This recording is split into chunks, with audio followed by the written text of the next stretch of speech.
Friends, welcome back to Sri Chandu vlogs.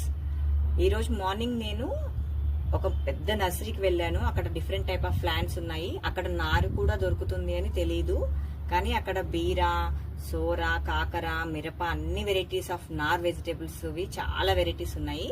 నేను అక్కడ నుంచి తీసుకొచ్చుకున్నాను. మన గార్డెన్ లో కూడా పెంచుకోవచ్చు, కాకపోతే అక్కడ చూడగానే నాకు హ్యాపీ అనిపించి ఈ నారు మొక్కలన్నీ తెచ్చుకున్నాను. ఇవన్నీ ప్లాంట్ చేసుకుందాం ఇప్పుడు మన గార్డెన్ లో. చూడండి, ఇప్పుడు నేను ఈ మిరప మొక్కని, ఇది ఒక వేస్ట్ కాయిల్ అంటే మనం ఇంట్లో ఆయిల్ యూజ్ చేసుకుంటాం కదా, అయిపోయిన తర్వాత ఇలాంటి కంటైనర్స్ కూడా మనం వెజిటేబుల్స్ పెంచుకోవడానికి యూజ్ చేసుకోవచ్చు. ఇప్పుడు నేను సాయిల్ మిక్సింగ్ అంతా తెలుసు, నేను సాయిల్ మిక్సింగ్ చేసుకొని పెట్టుకున్నాను. దీంట్లో ఇప్పుడు మనం ఈ మిరప చెట్లని ప్లాంట్ చేసుకుందాం.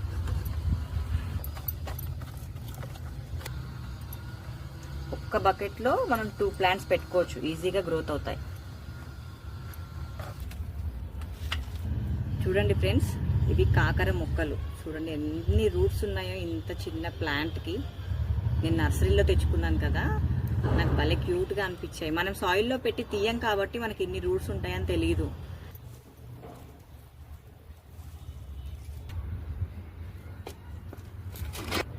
అన్ని ప్లాంట్స్ ని నాటేసుకున్నాం ఫ్రెండ్స్. మరిన్ని గార్డెన్ వీడియోస్ కోసం సబ్స్క్రైబ్ చేసుకోండి, లైక్ చేయండి, షేర్ చేయండి, కామెంట్ చేయండి.